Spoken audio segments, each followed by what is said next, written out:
can tell you about remains is that the body was outside for 3 to 4 weeks.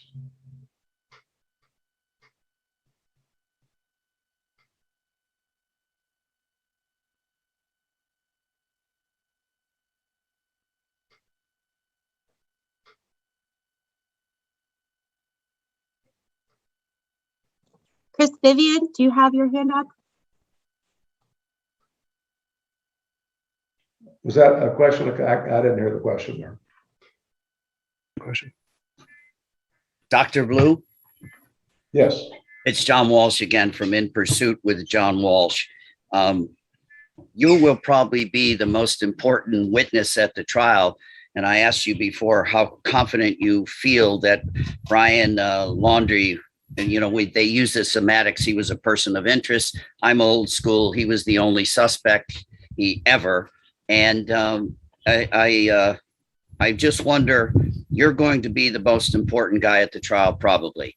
Do you have any doubts it's Brian Laundrie? I can't make any comment about any suspects because we are not involved in that part of the investigation. We are only involved in the investigation of the body of the deceased. So who committed the homicide is really to be determined by law enforcement. Right, but I thank you for your hard work. And I always say in so many cases I've been involved in, let the pathologist and the coroner do their work no matter how long it takes. So I think you've probably done a really good job on this case. Thank you for your time.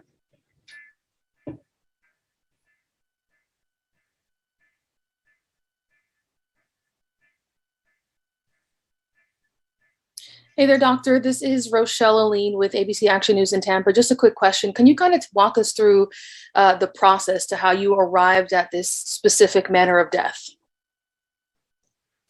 In the state of Wyoming, there are 4 possibilities for the manner of death. They are homicide, suicide, accident, and natural. And those are the 4 choices. When we do an investigation, we look at the crime scene or the scene of the death, the scene of the body, the condition of the body, and findings at autopsy and toxicology. And that is how we arrive at the manner of death. So it really depends on lots of different circumstances. Dr. Stephen Fabian again from Inside Edition. Can you tell us if the body was buried when it was discovered or if the body was on the surface? I can't tell you that. That's would be something you'd have to ask the FBI because we're not allowed to release that information.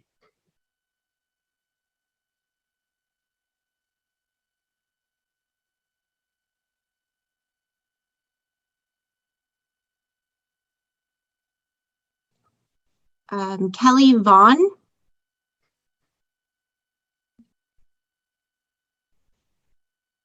Do you have a question, Kelly Vaughn?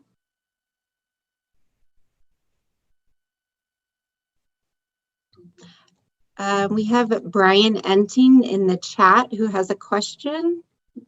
What's your question, Brian?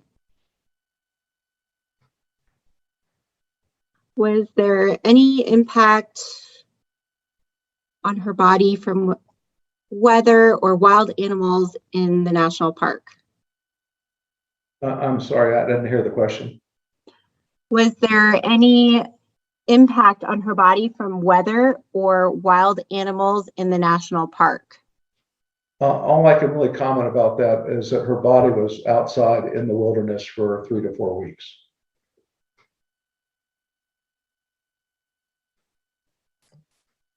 KSL assignment, you are unmuted.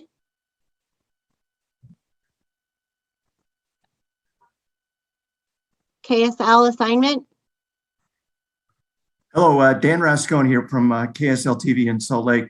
Dr. Blue, can you tell us at all whether or not, was it believed that she was murdered there at that location, or is it any indication that her body was drugged there or taken there, or can you give us any indication there? I can't comment on that. That would be something you'd have to speak with the law enforcement or the FBI.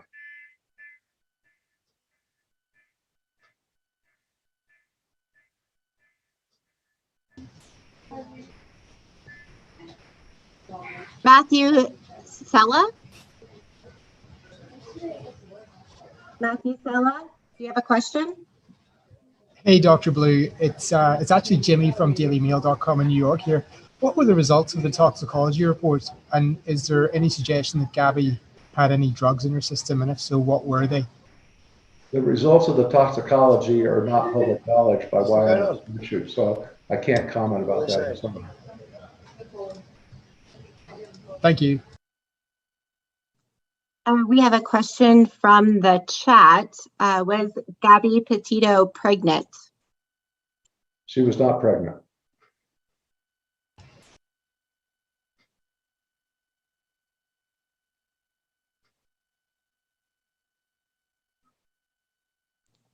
Thomas Taupe?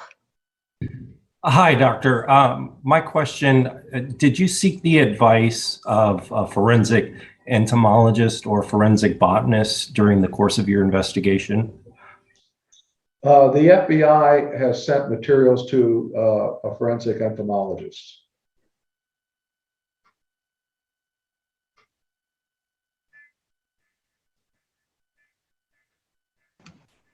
WPBF 25 News? Hi, doctor. This is Terry Parker from WPBF in Palm Beach County, Florida. I'm wondering if you said you were very thorough in this autopsy and examination. Could you give us an example of the type of test and analysis as you performed? This autopsy included a whole body CAT scan, a examination by a forensic pathologist, an examination by a forensic anthropologist, and toxicology evaluation. So we pretty much covered all the bases. Jeremy Kopis? Yes, doctor, thank you for taking the question again. You mentioned that strangulation is the cause of death. Can you talk about how you came to that conclusion? I cannot. That is part of the autopsy findings and is not discoverable by Wyoming statute. Was there any other cause of death that was a possibility in this case? Well, we look at all causes, all possibilities when we try to determine cause of death, but this is the cause of death that we determined. I have a question from chat. It is, was the manner of death obvious? Strangulation marks, bones, injured neck.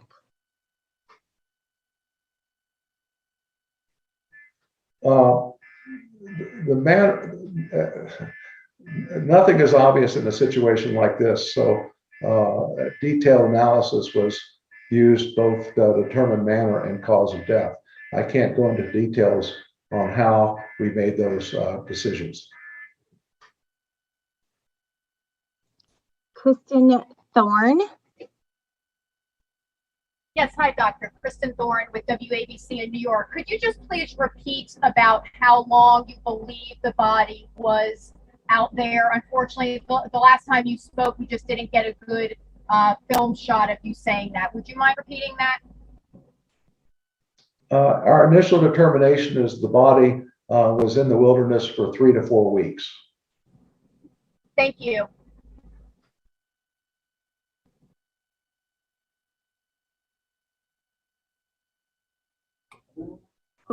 Jorge Fitzgibbon.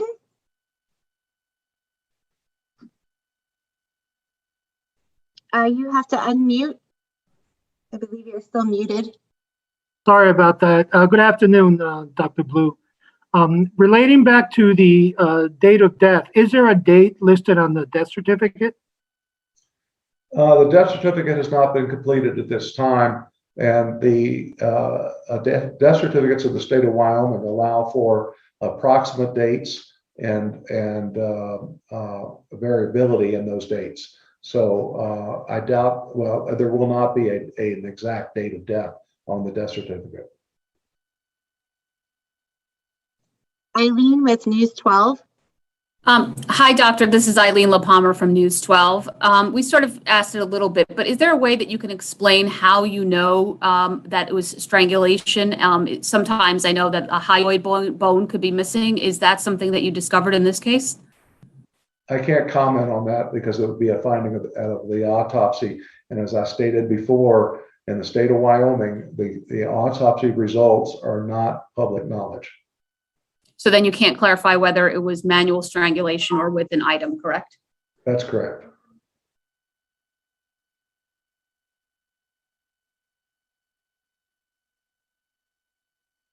Michael Ruiz.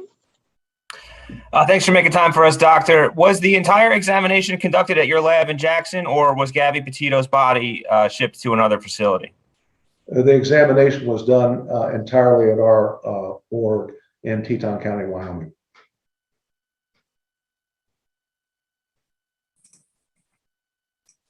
Anna Gregorio. Gregorio. It's actually Ashley Banfield with News Nation. Doctor, thank you for taking the time today. Can I ask you if from the very beginning of your process, was it obvious that the cause, not the manner, that the cause was strangulation and that you just needed this time to prove it out?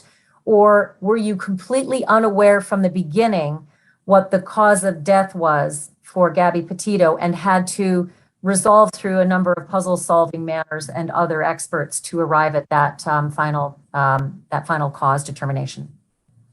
In a situation like this, nothing is obvious. And so the cause of death required investigation.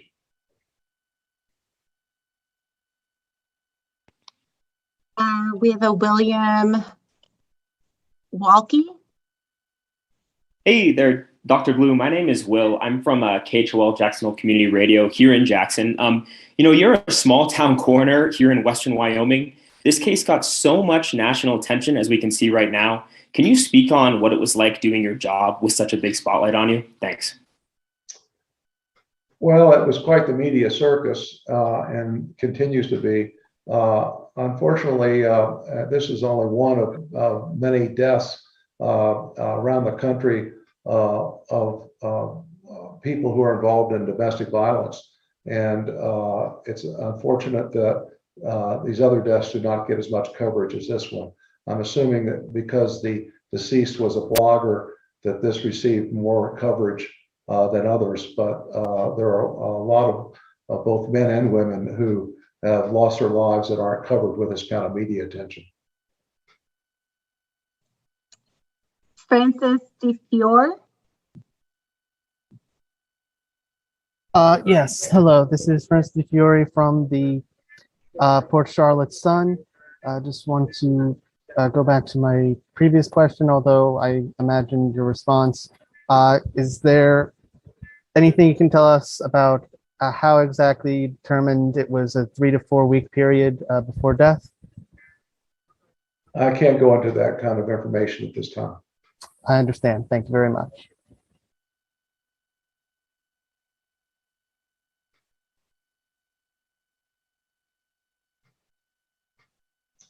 Why don't we take one more question then?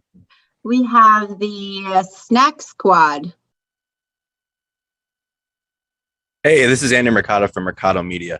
Could you go over the length of time the autopsy report took? And thank you for your time, Dr. Blue. Well, the length of time was involved in the sense that we received a report from the investigating and examining forensic pathologist. We had a report done by our anthropologist, and we had toxicology studies that were done in addition to the report from the radiologic studies. So all these came together, and that's what took time for us to complete this investigation.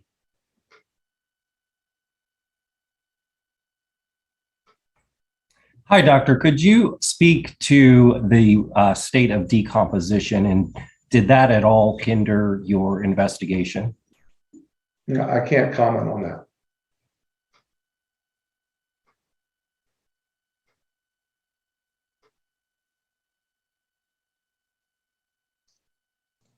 Dr. Blue, would you like to take any more questions? Unless there's other specific questions that haven't been answered already, why don't we close this? And thank you all very much for your participation. And I can tell you that I will not be answering any other detailed questions about the autopsy. As I said, state statute prevents us from doing that. So contacting me by email and phone is not going to reveal any additional information. But thank you for your time, and I appreciate your interest. Dr. Blue, I have one more question. Is there a way to determine if this was accidental or deliberate? You mean in the sense of a homicide? Yes. That would be up to law enforcement to make that determination. Great, thank you. Again, thank you all very much for your time.